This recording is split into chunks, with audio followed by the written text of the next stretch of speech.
Howdy ho, Andrew here. Welcome to the Onion Buns and welcome to Let's Talk Oilers. Game 1, October 8th, 2025. Oilers versus Calgary. The start of the regular season. All the preseason garbage is over. And away we go. All right, so before we get to the game, I want to talk about a few things I'm going to be looking for out of this game. One, they have Regula with Nurse on second pairing of defense. And as I've said in other videos, I think we need to find the proper partner for Nurse. So I'm going to be watching Regula and see how he meshes with Nurse. The second is Noah Phillip. He's playing third line center, and I want to know, do we have a third line center or a fourth line center? Ideally, I think he might be shifting to the fourth at a certain point, but right now they got him on the third. They have McDavid, Leon, and Frederick together, and I really liked them in the preseason, so I'll be interested to see how they do together now that it's the regular season and the level of play, even though this is the first game. So it's going to be an ugly game. Every preseason or every regular season opener, you still have a bunch of those guys on the bubble looking to make the team or go down to Bakersfield. So, there's going to be mistakes. There always is. It's not going to be the crisp tape-to-tape passes, but I'll be interested to see how they do. And finally, I'm very wary of our fourth line. Here is our projected lineup. And if you look at it, this is what I've been talking about all preseason long and before the preseason, is they have offense, offense, offense, offense. We have no shutdown line. And I really believe we need a shutdown line. So we're going to have to see what this team can do. Can they outscore their defensive liabilities? Or do we end up losing because we can't score enough goals? I really can't explain why the Oilers are so fixated on offense, because it hasn't worked for us. Every time we run up against a good team like the Panthers, they defeat us with physicality, is what they do. They can't. There's no team in the league that can match the Oilers for skill. Like, we know this, but they can. What they do is they grind us. They punish and grind our skilled guys and take them out of their game. So they're no longer playing their skill game, but they're not tough enough to play the grinding game. So I'm going to be watching for that tonight. So, yeah, that's what I'm going to be looking at. So let's get started with game 1. Right off the bat. I'm old. I need notes. Right off the bat, Calgary's rookie Frost. He absolutely undresses Bouchard at the blue line.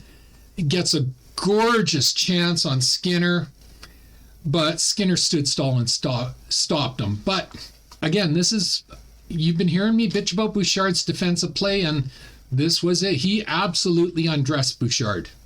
Think back to when McDavid did it to the Toronto guy. What's his name? The Toronto defenseman. McDavid just undressed him and scored. Well, this was much the same. As Frost came down the side, he absolutely undressed Bouchard. He didn't score, though. Skinner stood tall. Early on, McDavid, Nurse, and Leon seemed to have some early chemistry together. They were actually doing tape-to-tape passes there in the first period, and it was looking really good. They definitely had chemistry, and it was going nicely. And we get the first power play of the year. RNH scores, beautiful goal from Leon and McDavid. So we started off really strong. Then, as I said, I've been watching for Phillip, and him and Kapanen seem to be driving the Flames absolutely nuts in the first period. Just getting under their skin and getting to the front and pushing around. Like, Kapanen's not a physical player. Phillips has some size to him, but they were really noticeable. They didn't score, but they were noticeable, and that's what I was looking for from Phillips. We get our first successful PK for the Oilers. Nurse and company did well, keeping the puck mostly to the outside for the entire PK. The Flames got a couple of chances, but you're always going to get a couple of chances, and that's when Skinner had to stand tall. But otherwise, it was a pretty good PK in the first period. Our entire first period was actually really good. And then right before the end of the first period, Oilers went up 2-0. Mangiapane from McDavid and RNH. Beautiful goal by Mangiapane. Absolutely beautiful. Top right corner. Boom. And, you know, you're going to hear me talk about this all season long, because as this game went on, our shots got lower and lower and lower, and we weren't scoring as the game went on. We were trying to force the puck through the ice level again. And this is something I've been bitching about for years, is raise the puck. The modern day goalie, and it doesn't matter if it's Skinner, Pickard, Wolf, Vasilevsky, Bobrovsky, it doesn't matter. They all play off their knees now. If you want to score, you need to go high. That's how Mangiapane scored. Beautiful, top right corner, boom, straight in. As the game went today, Oilers shots started here and they went down and down and down until they were at ice level trying to force it through.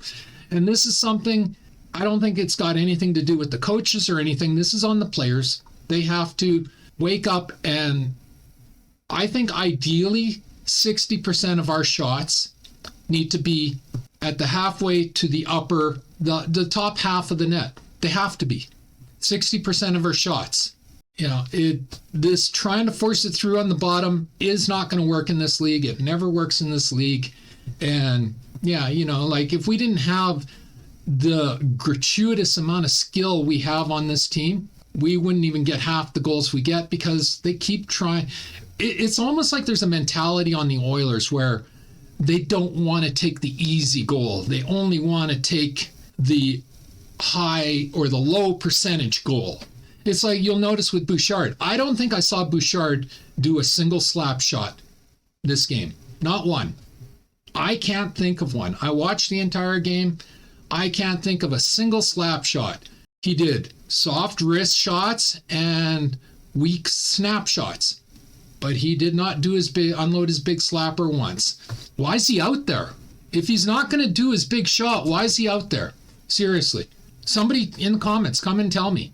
I don't get it. All right, so that was the end of the first.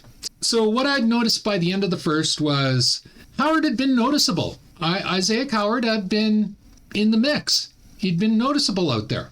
Savoy, on the other hand, has been absolutely invisible in the first period. I didn't notice him once. And as I said before, Philip and Kapanen seemed to have some chemistry together.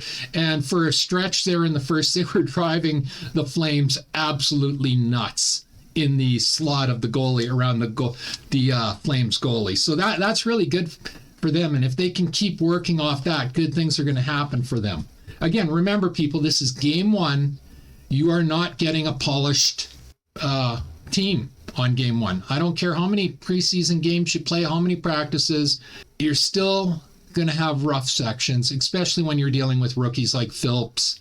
So then it was announced, actually it was 3 announcements, one after another. Rumor, Oilers are speaking to UFA Roslovic. Oilers looked at him in July, then about 2 minutes later, Elliott predicted Roslovic will sign in Edmonton, and then about a minute later, it was announced Roslovic had signed with the Oilers. 1 year for $1.5 million. So they're going to have to move a player down. I don't know who they're going to move down. I really hope it's not Lazar, because he didn't play tonight, but as I said, Oilers went offense, offense, offense, offense, and that did not pay off for us well. We need that fourth line shutdown, and that's what Lazar fits. So I hope they're not sending Lazar down. I hope they pick somebody else, but that's out of my control. Oilers' power play was clicking in the first period. Second period started, and we're on a power play again, and it's clicking, and Leon scored from Tomasic and RNH. Another beautiful goal. 3-0 Oilers. And then it gets ugly. Flames score a really weird bounce off of Philip past Skinner. What it was Flames shot the puck from the corner. It came out, it hit Philip's skate and bounced straight in the net through Skinner. Like, it was we saw these goals all last year too. I don't know why we're so unlucky with these type of goals. I almost wonder if we have to teach all of our players to not, when they're in front of the net, to watch how they're angling their skates. So if a puck does hit their skate, it'll go the opposite direction. Because we seem to get caught on this a lot, where it hits the skate and goes straight into the net. Now, I don't blame those on Skinner, because how do you plan for a rebound off your own player? And I don't even blame it on Phillip. You know, it's just a weird freaking play, but we see it time and time again. Then the Flames got a power play, and we had Savoy out on the PK. Like, I know that it's early and they're trying to see what these players have, but I've said before, Savoy is so tiny. You know, he did clear the puck once, but other than that, I don't really think he offered much to the PK. I'll give him credit. He didn't get scored on, so that's a bonus, but I don't really think he offered much. So I don't get it, but whatever. Flames did score a power play goal a little bit later. This goal should not have counted. It was above the crossbar. It was an obvious high stick, or at least it was obvious to me. They showed about 9 replays, and for the replays, it was so obvious. But those are going to happen. This is what I was talking about in the preseason and prior. My fear about how soft this team is. Now, you had Nurse out there, but he was tied up with this, what's his, Camp or something like that. He's like 6'5", 6'7" monster flame guy. And him and Nurse were all tied up. They took each other out, which left 3 defenders in our slot and 2 Flames and then 2 defenders or defensemen on the perimeter. And yet, when this puck went up in there, they're all waving their sticks trying to bat it. Not a single one of those 3 played the body. If they had just played the body and moved the players out of the slot, there would have not have been a goal. But they all just sat there swinging their sticks. Nobody was playing the body. Nobody was playing physical except for Nurse. And yeah, we got scored on. And then the referees went, and 3 blind mice couldn't tell a high stick from, a high stick, and now it's suddenly 3-2. So just play the body in the slot, people. Push the opponents out of the slot. I've been saying this for years, so what can you do? That was the end of the second period. Third period started. Okay, this goal was freaking weird. So the Flames shot a slow puck down. Skinner stopped it, and he left it in front of himself for Bouchard, who was being lackadaisical as per normal. Like, where's the urgency in this guy?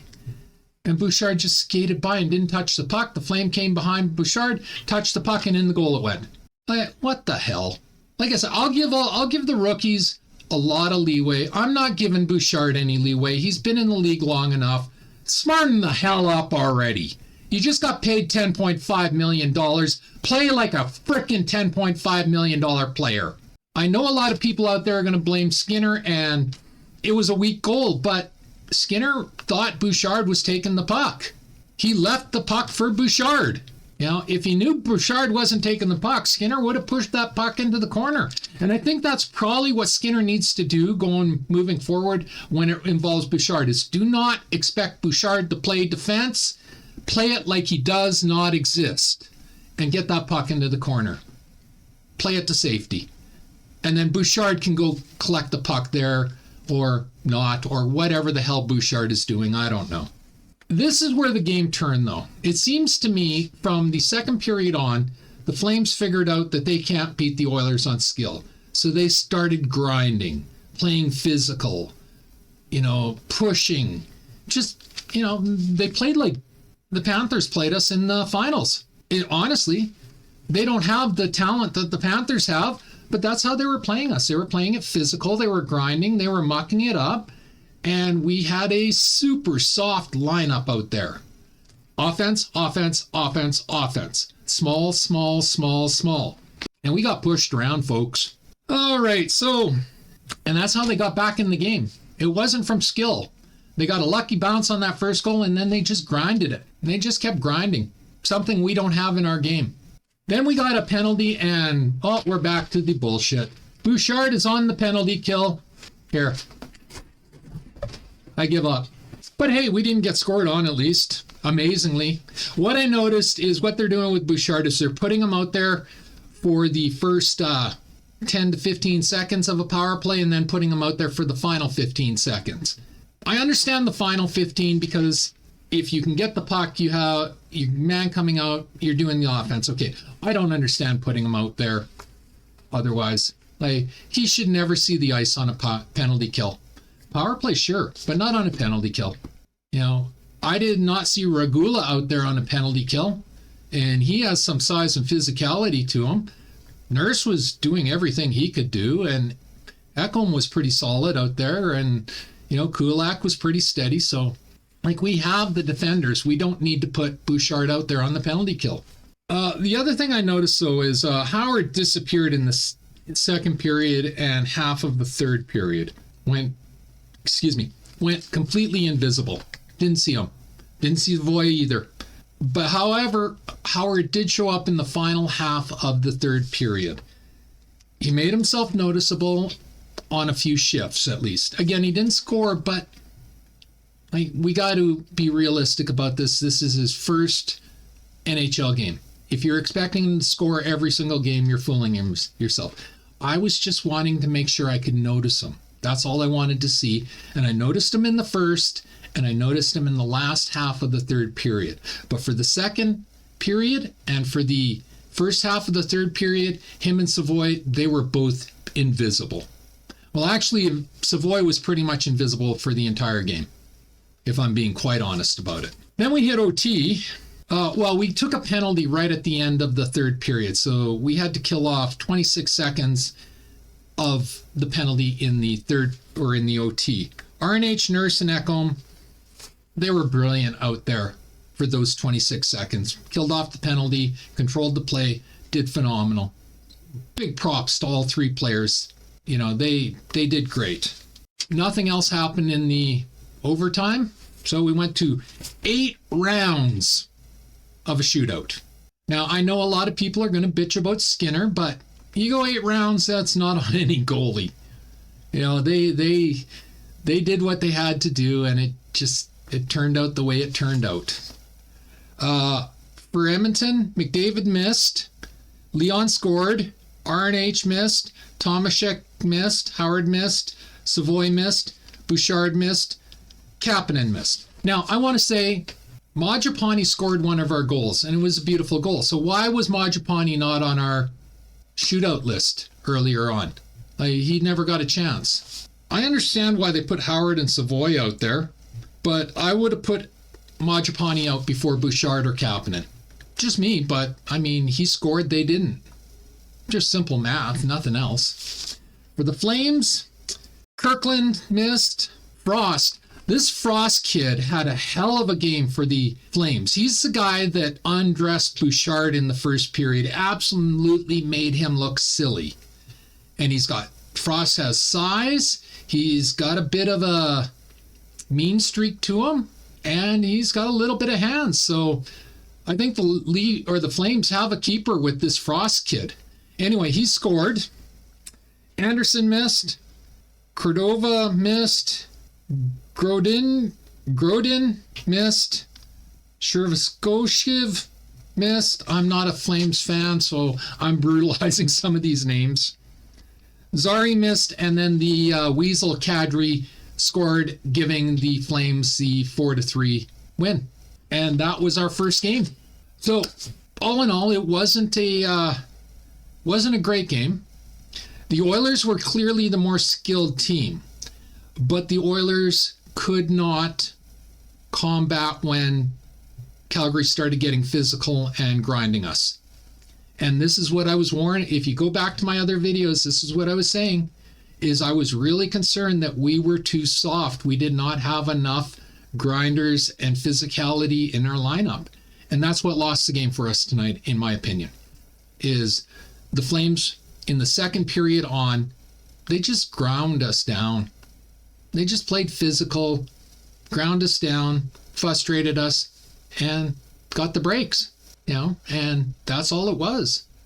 We have the skill, but, if you're being knocked on your ass, well, you don't really have much skill to show. Who cares how fast you skate? So I really want to see Lazar in the next game. I don't, like you've heard me say it before, I want offense, balance, which I think we have with Phil Kapanen and Howard. I think we had that balance on the third line. I really do. So we had the balance on the third line, but on the fourth line, we need a shutdown line that can grind it out, an energy line that can grind it out, keep the puck out of our net, give our offensive guys a break without worrying about getting scored on. That's what we're missing in this game. And yeah, so all in all, we got a point. So rah, first game of the season. If anyone expects Stanley Cup playoffs on the first game of the season, you're deluding yourself. So it is what it is. And next game is on Saturday against Vancouver. And hopefully the boys show up a little more prepared than they were tonight. We had the great first period. And we've seen this for a couple of years now, where we have the great first period and then we lull. We just, and I honestly don't understand that, because I don't care if we score 10 goals. Let's beat them 10-0. Let's beat them 20-0. I don't care if they're embarrassed. I only care about the Oilers. So don't take your foot off the gas. Go out there and light these guys up. And for Christ's sake, start shooting at the top of the net more. And Bouchard, start using your bloody slap shot. That's why you're on the team. That's why you got the contract you got. Use your bloody slap shot. And yeah, so anyway, that was our first game of the season. I wish it would have been a win, but I'll take the tie. Or the 1 point anyway. And yeah, so that's my first recap. As I told you, my recaps are going to be far different than the gushing that Bob Stauffer does, because I didn't even listen, but I'm sure he's gushing over Bouchard right now, because that's what he does. So anyway, if you enjoyed this video, leave a like, a subscribe, and a share. I'm trying to grow my channel, and a like, a subscribe, and a share does me wonders, and I do appreciate it. Takes 1 second to subscribe. Costs you absolutely nothing, helps me immensely. Just hit the subscribe button on the bottom of the screen. Always feel free to leave a comment. I encourage everybody to leave a comment. Tell me, do you agree with me? Do you disagree with me? Do you think I'm nuts? I'm out to lunch? Whatever. As long as you're not being a dick, post away. I am secure enough in myself that I don't need people to build my ego telling me I'm correct if they disagree with me. Come on in. Tell me I'm wrong, tell me I'm right, whatever. Let's have a conversation. And not only does that get us, leaving a comment, get us interacting, but it really does help me with the YouTube algorithm and getting more eyes on my videos. And as always, pew, pew, pew, and shit. Thanks for watching. Have a great day. Bye.